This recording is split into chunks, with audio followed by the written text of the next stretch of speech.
The morning sun rose over New Busan, casting long shadows across the busy marketplace. Jisoo moved between the crowded stalls, her small frame easily slipping through gaps that others couldn't. At 16, she was shorter than most girls her age, but this had always been an advantage rather than a problem. 2 kilos of rice, please, she said to the vendor, pushing her credits across the worn counter. The old woman nodded, filling a bag while looking nervously over Jisoo's shoulder. Jisoo didn't need to turn around to know what was happening. The heavy footsteps and mechanical whir of armor joints told her everything. Morith soldiers were making their daily rounds. Jisoo took her rice and stepped aside, pressing herself against a wall. She watched as 3 tall, blue-skinned aliens moved through the market. Their bodies were covered in shining armor, and their 4 eyes scanned everything with cold precision. Identification checks. All humans line up. The leader's voice boomed through a translator. People hurried to form lines, faces down, shoulders slumped. Jisoo didn't move. She stayed perfectly still, controlling her breathing the way her grandfather had taught her. The Morith walked past without even glancing in her direction. It wasn't the first time this had happened. For as long as she could remember, Jisoo had been able to fade into the background when she wanted to. It wasn't that she became invisible. She simply became unnoticeable. Once the aliens moved to the next section, Jisoo followed. She kept her distance, staying in shadows, moving only when they were looking elsewhere. She watched as they shoved a fruit seller for not showing proper respect. She saw them take extra taxes from an old man who couldn't afford it. Jisoo memorized their patrol route, the timing of their stops, the way they communicated with small hand signals. Information was power, her grandfather always said. 2 hours later, she returned home to the small apartment she shared with Taiho, her grandfather. He sat at his workbench, tinkering with what looked like an ordinary bracelet. "You're late," he said without looking up. His fingers, still nimble despite his 70 years, adjusted tiny wires inside the device. The Morith were at the market again. I followed them. Taiho's hands went still. Followed them? Jisoo, that's dangerous. They never saw me. She placed the rice on the kitchen counter. They never do. Her grandfather turned in his chair, studying her with eyes that missed nothing. Show me. Jisoo nodded. She stepped into the center of the room, then simply adjusted. She didn't disappear. She just became part of the background, changing her posture, her breathing, the way she held her weight. Taiho's eyes narrowed as he tried to keep his focus on her. Even knowing exactly where she stood, his gaze kept slipping past her as if she weren't there. "Remarkable," he whispered. "Even without any tech, it's like you were born for this." Jisoo returned to her normal stance. Born for what? Taiho stood slowly, his joints creaking. He walked to an old trunk in the corner of the room. The lock required both a key and his fingerprint. Before the Morith came to our colony, before they decided humans were only good as workers, I was part of something. He opened the trunk and pulled out a black uniform unlike anything Jisoo had seen before, something the Morith would kill to know about. He held up the uniform. It looked simple, but Jisoo could see tiny patterns woven into the fabric that weren't decorative. "This is Jumgang, named after the ancient Korean mountain, a fighting art I helped develop. Not just about combat, but about never being seen in the first place." Jisoo touched the material, feeling a slight vibration under her fingers. "You have a gift, Jisoo, a natural talent I've never seen before." Taiho's face was serious. "The question is, what do you want to do with it?" Jisoo thought of the frightened faces in the market, of her friend Du Yun, whose brother had been taken for advanced labor assignment and never returned. "I want to learn," she said simply. Taiho nodded. "Then we begin tonight." 3 weeks passed. Every night, Jisoo trained with her grandfather in their small apartment. They pushed the furniture against the walls to make space. Again, Taiho said, his voice firm but patient, Jisoo moved across the room for the 20th time that hour. Each step was precise, her weight shifting smoothly from heel to toe. Her breathing remained steady and shallow. Better, Taeho nodded. Now with the tech. He handed her the bracelet he had been working on. Jisoo slipped it onto her wrist, feeling the cool metal against her skin. This is a micro-cloaker, Taeho explained. It doesn't make you invisible. That would use too much power, and the Morith scanners would detect it. Instead, it bends light just enough to blur your edges. Combined with your movement, it makes you forgettable. Jisoo pressed the small button on the bracelet. A slight tingling sensation ran across her skin. Now move.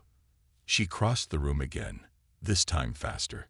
Taeho's eyes struggled to follow her. Excellent. Your condition helps. My condition? Jisoo asked, stopping in place. Taeho nodded. Why do you think I took you in when your parents died? I recognized it right away. You have a rare neurological pattern. Your brain produces almost no electromagnetic signature. Even without training, most scanning tech barely registers you. Jisoo hadn't known this. She had always thought her grandfather took her in out of kindness. Is that why the Morith don't notice me? Partly, Taeho said. Their basic scanners look for strong electrical signals from human brains. You're like a whisper in a noisy room. He walked to his workbench and showed her a small screen with a map of their district. The Morith are increasing security. Something has made them nervous. Jisoo thought of the weapons storage she had discovered last week while following patrols. The storage had been surprisingly easy to enter, even easier to take a few small guns. Tomorrow, we start combat training, Taeho said. But remember, in Jumgang, fighting is always the last option. If you must fight, the battle is already half lost. The next day, Jisoo walked through the market with new awareness. She spotted 6 different security cameras where there had been only 2 before. Near the central fountain, she noticed a young man working on a panel near a Morith security post. His name was Hyun-ki. Jisoo had seen him before. He was one of the few humans allowed to work with Morith technology. Curious, she moved closer, using the morning crowd as cover. She watched as Hyun-ki installed something in the panel. His fingers moved confidently over the alien technology. Human technician, a harsh voice called out. A Morith captain approached, his blue skin darker than most, marked with silver lines of rank. Is the new system operational? Yes, Captain Kren, Hyun-ki answered, keeping his eyes down. The motion sensors now connect directly to Central Command. Good. There have been disturbances. 3 weapons caches found empty. Captain Kren's 4 eyes narrowed. Someone is taking our weapons. Perhaps they were misplaced. Hyun-ki suggested quietly. The captain made a sharp clicking sound that the translator didn't convert. Morith do not misplace things, especially weapons. Jisoo watched carefully, memorizing the location of the new sensors. She would need to be even more careful now. That night, training became more intense. Taeho showed her how to disable an opponent without making a sound. The Morith have sensitive hearing, he explained. Their armor amplifies it. You must learn to be silent even in attack. Jisoo practiced until her muscles burned. The moves were difficult, but she learned quickly. Why were you part of a stealth unit? She finally asked the question that had been on her mind. Taeho paused. Because humans knew the Morith were coming long before they arrived. We prepared. We failed. His eyes grew distant. But perhaps we only failed the first battle. Jisoo understood what wasn't being said. She was preparing for something bigger than self-defense. I'm ready, she said. No, Taeho smiled slightly. What you will be. The announcement came over the public screens in the morning. All humans between 15 and 20 years old must report for aptitude testing. The Morith called it an opportunity. The humans knew better. Jisoo stood in the back of the crowd, watching worried parents hold their children. It's just a test, a mother said to her crying son. You'll be home by dinner. Jisoo wasn't so sure. Her friend Du Yun stood nearby, her face pale. "My brother had an aptitude test last year," Du Yun whispered when Jisoo approached. "He never came back." "When is your test?" Jisoo asked.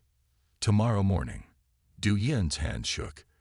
"They say it's to find the best jobs for us, but I heard they're really looking for troublemakers." Jisoo squeezed her friend's hand. "Don't worry." That night, Jisoo didn't tell her grandfather about her plan. After training, she waited until Taeho fell asleep. Then she put on the black uniform and activated her bracelet. The streets were quiet under curfew.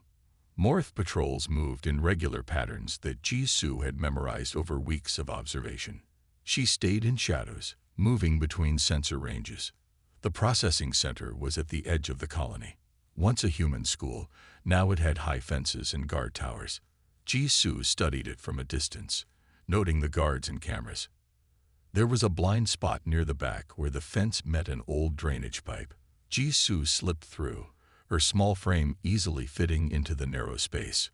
Inside, she moved through dark hallways. Her training helped her avoid the guards. Twice she had to freeze in place as Morith soldiers walked past, but their eyes slid over her without stopping. She found a room with computer screens. A map showed different sections of the building. One area was marked processing. Another said advanced testing. Jisoo heard footsteps and voices. She quickly hid behind a large machine. "The new batch arrives tomorrow," a Morith voice said. "The High Command wants at least 20 suitable subjects." "The mind wipe procedures are ready," another replied. "The rest will be assigned to labor camps off-world." Jisoo's heart raced. Mind wipe. Labor camps. The aptitude tests were exactly what people feared. She had to find proof. She had to see the testing rooms. Moving deeper into the building, Jisoo found a large room with rows of strange chairs. Each had restraints and a helmet with wires. On a nearby table were medical tools she didn't recognize. The sound of a door opening made her press against a wall. Two Morith brought in a human who stumbled as they walked. The human's eyes were unfocused, their movements clumsy. With shock, Jisoo recognized him. It was Du Yan's brother, who had supposedly been sent to work in the mines. His face was blank, his eyes empty. One of the guards checked a screen. "Subject 127 is responding well to partial wipe. Ready for final processing tomorrow." The other guard nodded. "With the new batch, we'll have enough workers for the off-world project." They left, taking Do Yun's brother with them. Jisoo felt cold anger rise inside her. This couldn't continue. Du Yun would be here tomorrow, and many others. She moved to the central control panel. Her grandfather had taught her about Morith technology. She found the power systems and emergency protocols. Working quickly, Jisoo rewired the emergency system. If the power failed, all doors would unlock automatically for safety. She set a timer for the next day, when the tests would be happening. As she was finishing, a guard entered the room. For the first time, a Morith looked directly at her. The soldier reached for his weapon. Jisoo didn't think. Her training took over. She moved forward silently, her hands finding the exact spots Taeho had taught her, the weak joints in Morith armor. The guard fell without making a sound. Jisoo stared at her hands, then at the unconscious alien. This was her first real fight, her first blood. There was no going back now. The next day, chaos erupted at the processing center. When the power went out, exactly as Jisoo had planned, 23 young humans escaped.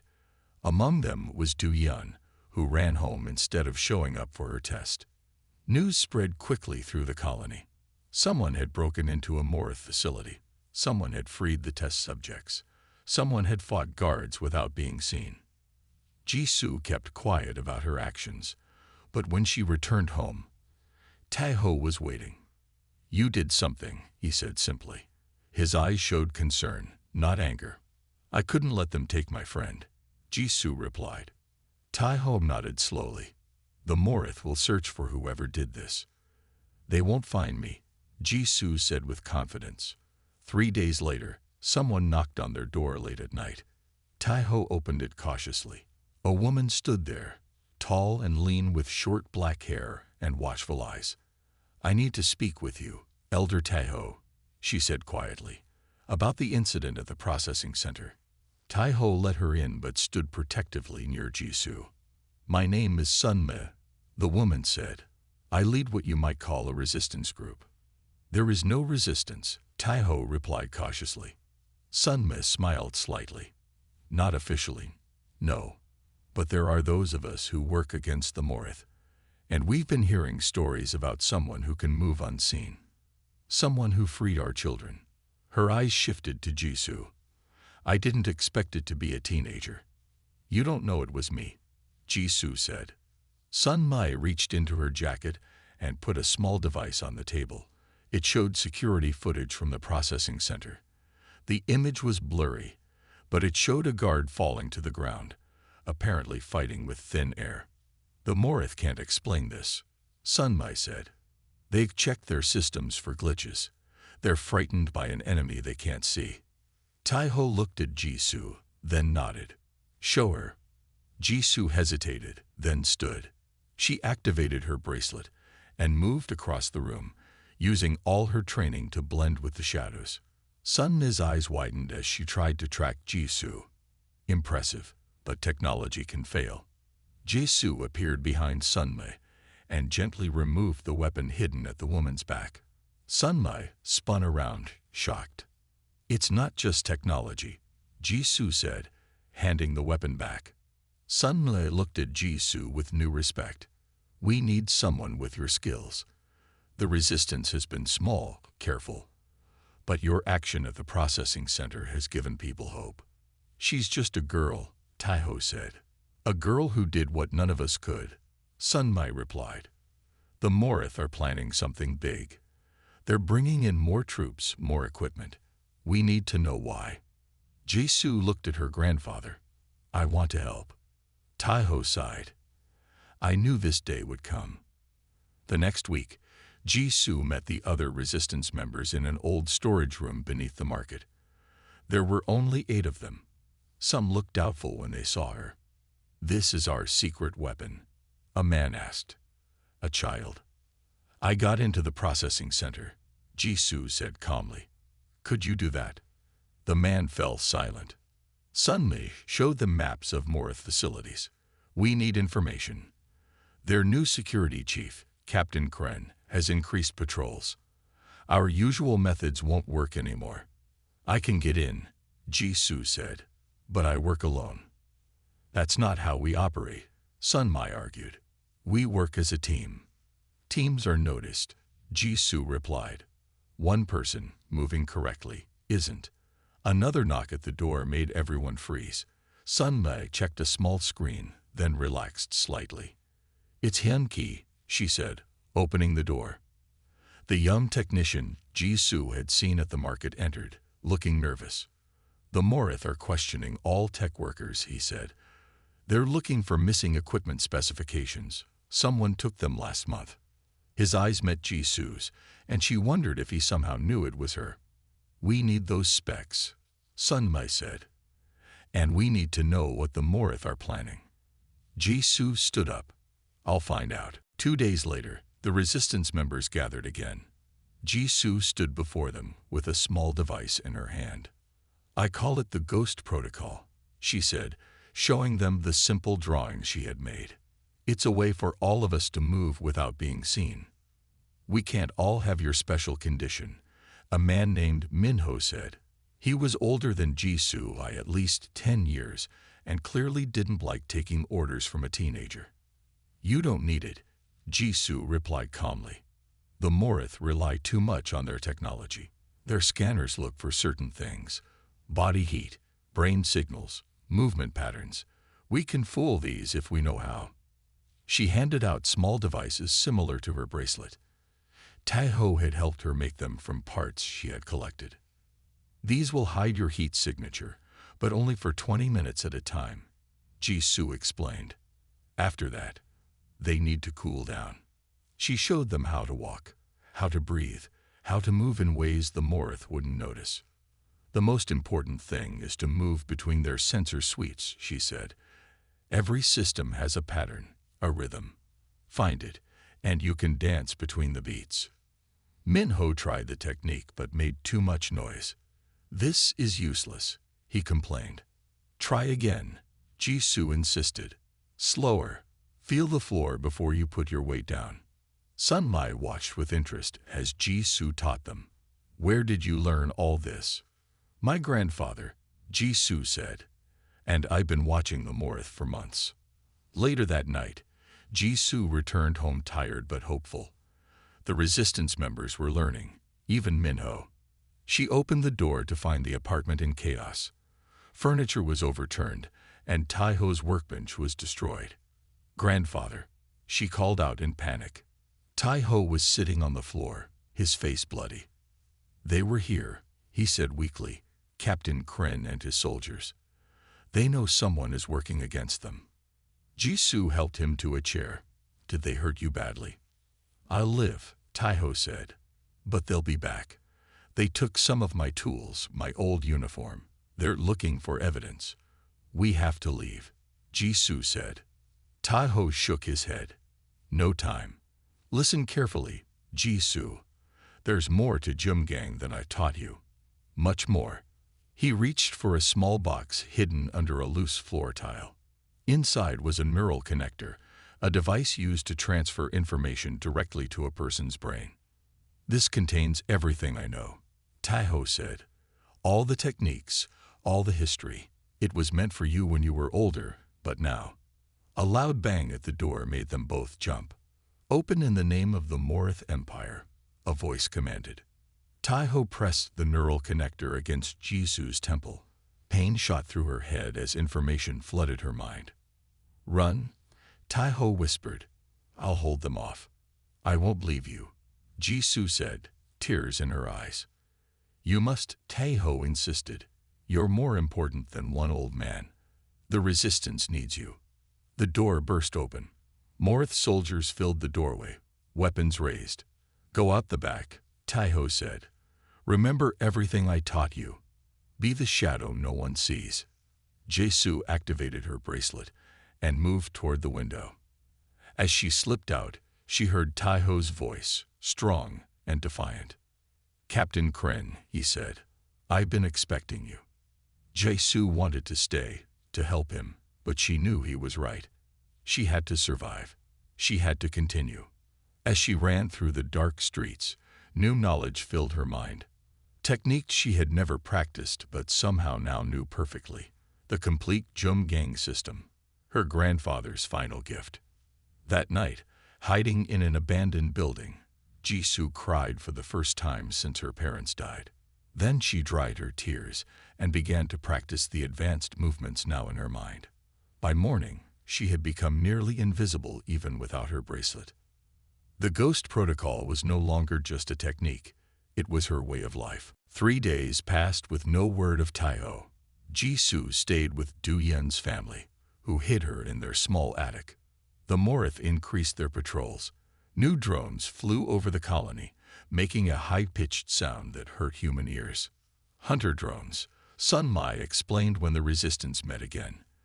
They can detect the smallest movements, even breathing.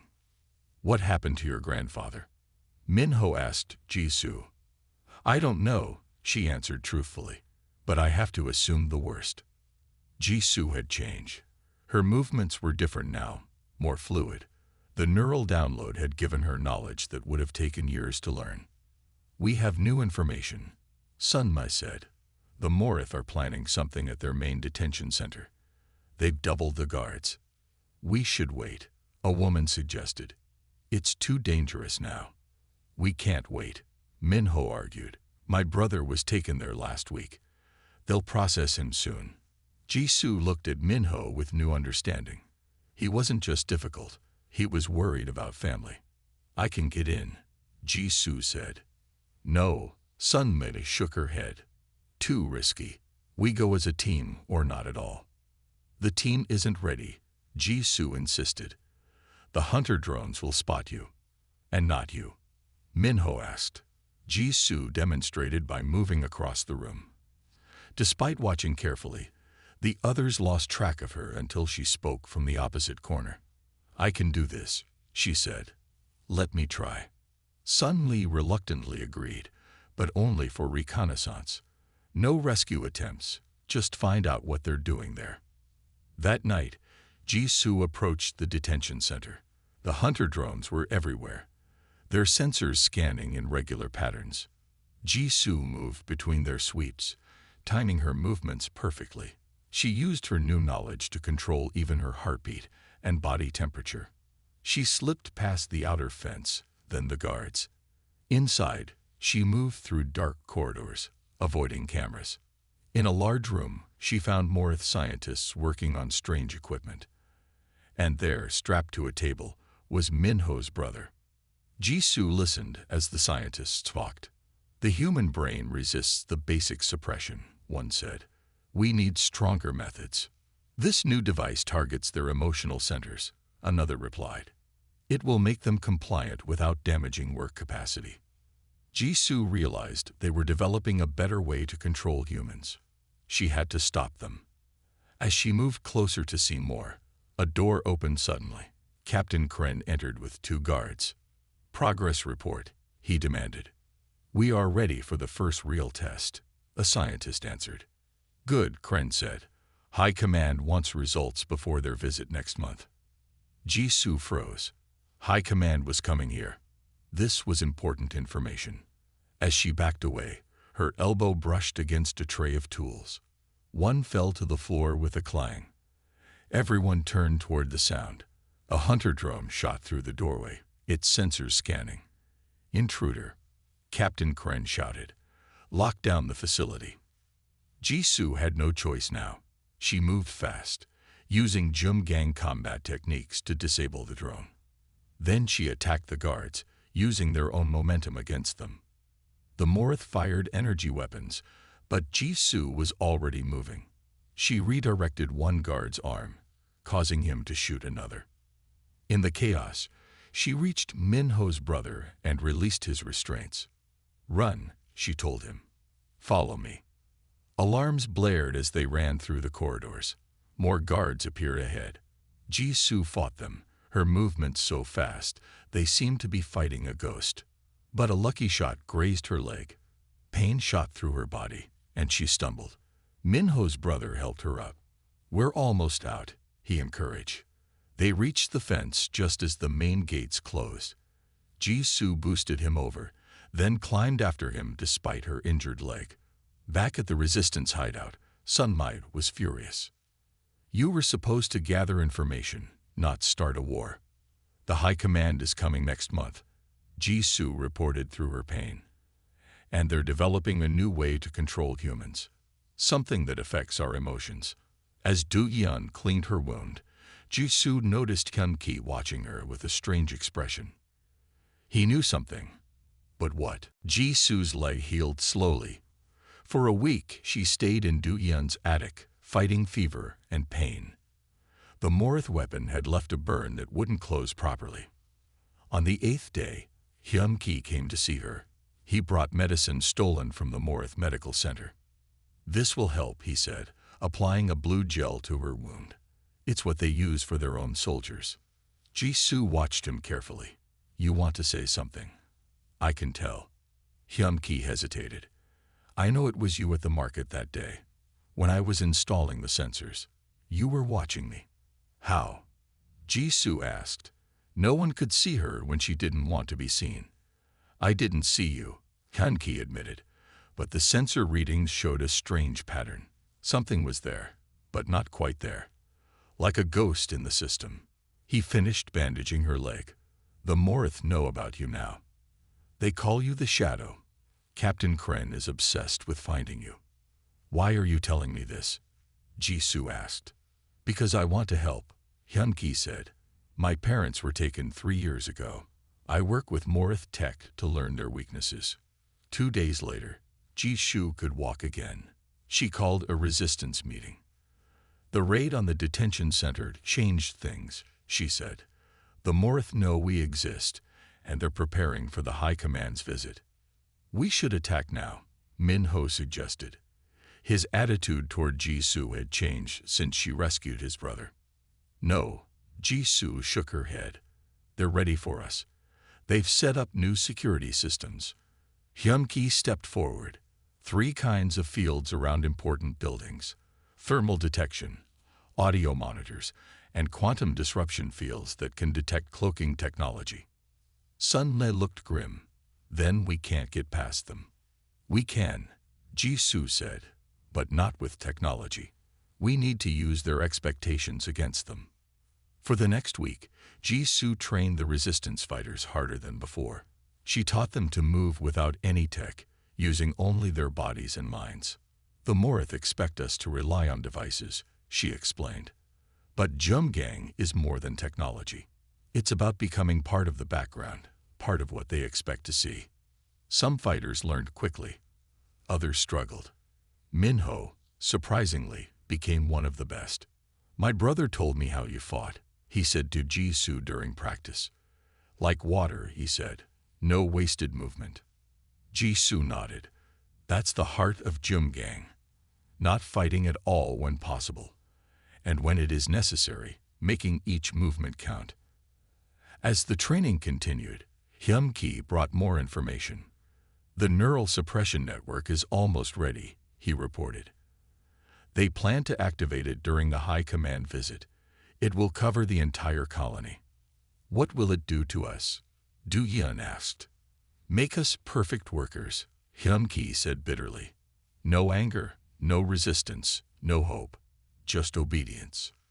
Jisoo studied the maps and plans Hyun-ki had stolen. The main control center was heavily guarded, with all 3 security fields in place. We need to disrupt the network before it activates, she said. Impossible, Sun-mai argued. Even with your training, we can't get enough people past their security. Jisoo looked at the maps again. We don't need many people. We need perfect timing. She began to draw a plan, showing how small teams could create distractions at exactly the right moments. It's too complicated, Sun-mai said.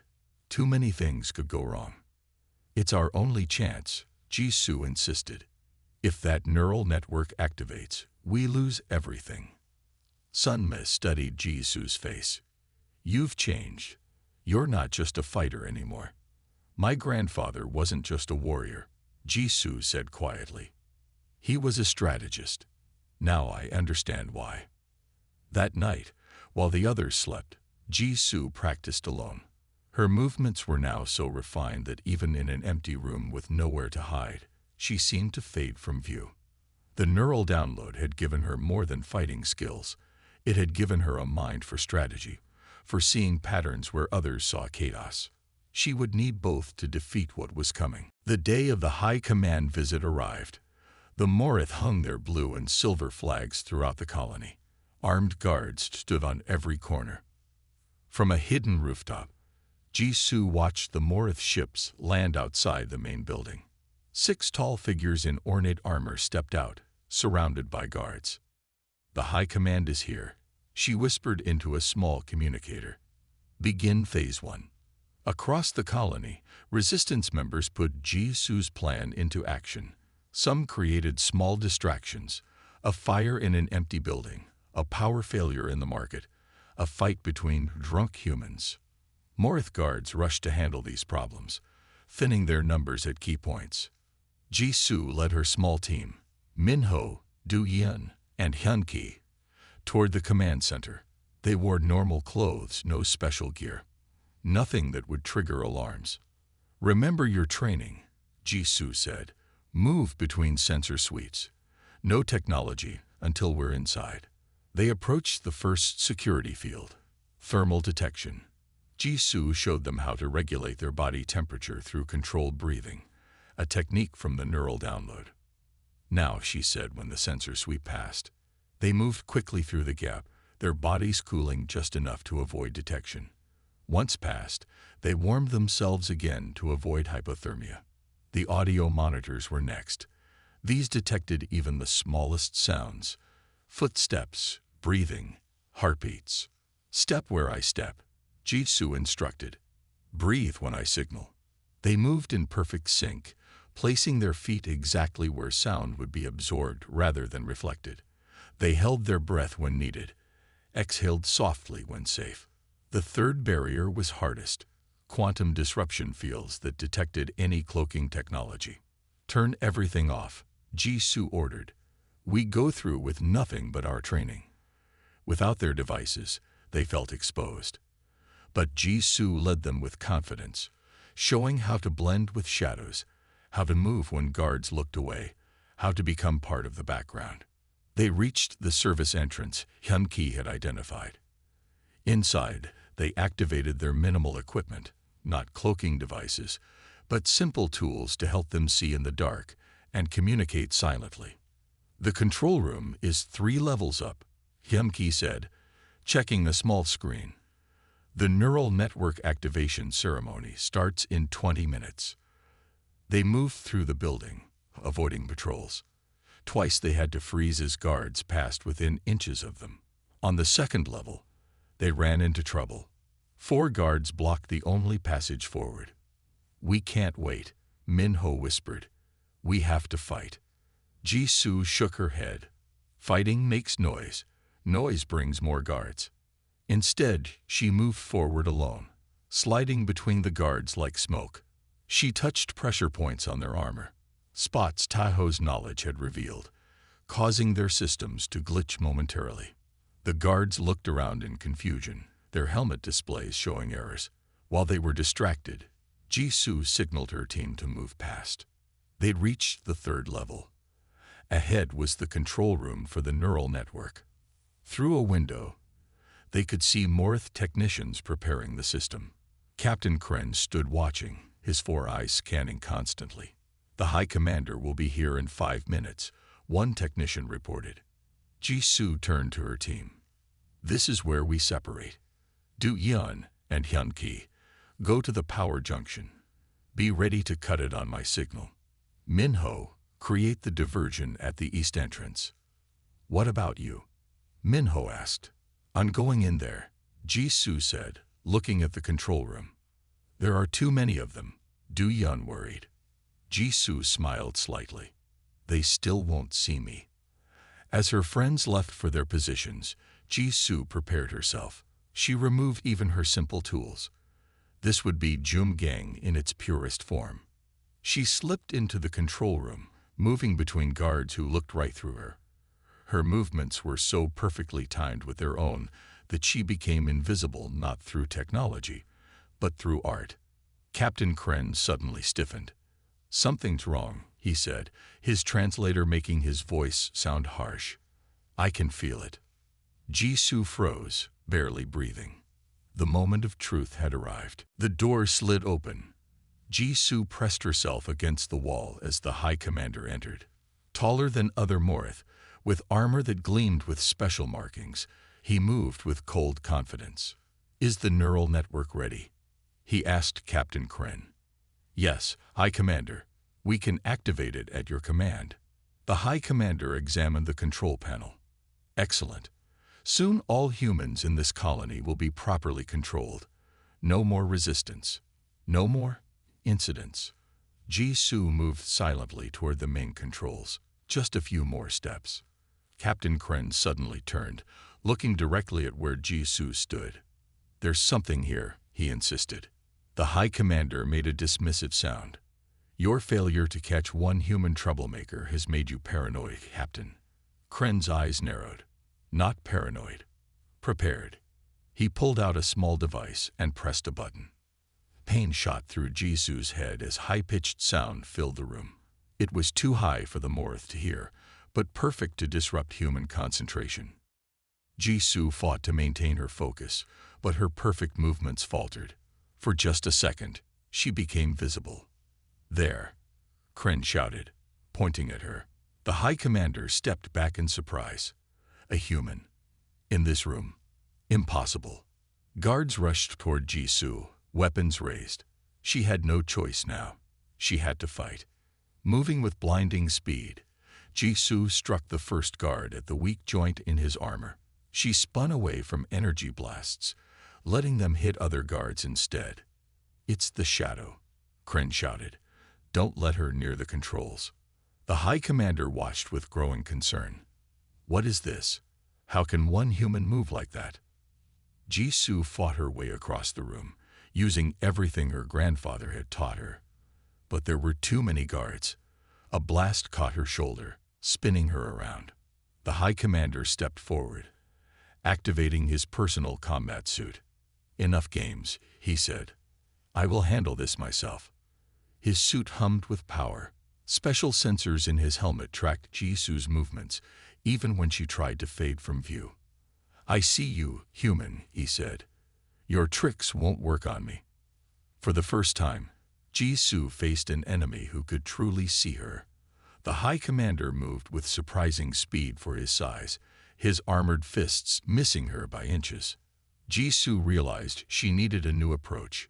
She remembered something her grandfather had said. Sometimes being seen is more powerful than being hidden. She stopped trying to hide. Instead, she moved directly, confidently, meeting the High Commander's attacks head-on. Outside the building, Minho had created his diversion. Hyun-ki had hacked into the colony's communication system. On screens across New Busan, humans could now see the fight happening in the control room. They watched as a teenage girl faced the most powerful Morith warrior. They saw her take hits but keep fighting. "Who is that?" people asked each other. "It's the shadow," others replied. "She's real." Inside the control room, Jisoo and the High Commander circled each other. Jisoo was bleeding from several wounds, but she didn't stop. "Why do you resist?" the High Commander asked. "It is futile." "Because we're human," Jisoo answered simply, "and humans choose freedom." She saw Du Yen's signal light flash on a nearby screen. The power junction was ready. With newfound energy, Jisoo attacked, driving the High Commander back toward the neural network controls.